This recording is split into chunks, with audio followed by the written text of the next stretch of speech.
Yo, what's up mga kabs? Nandito na naman si Prince Tattoo PH. Whoop! At ito ang mga minimalist lang na design ng aking babanatan at ang cool ng aking client. Whoop! At sa mga balak magpatattoo dyan, may bago po akong tattoo shop. Patatagpuan lang sa downtown Lower Antipolo. So, nag-home service din pala ako guys. At yun, may mga pa-shoutout pa. At sobrang good vibes na nangyayari.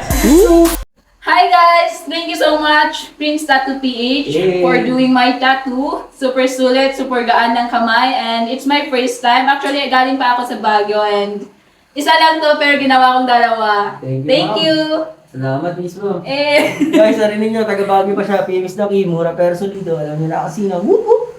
Yun na nga guys, kitang-kita kung gaano ka-happy ang aking client. Galing pang Baguio, nagtungo ng Antipolo City. Maraming salamat po ma'am. PMS Daki guys, mura pero solido. Kahit saan sa Pinas ay po pwede po kami.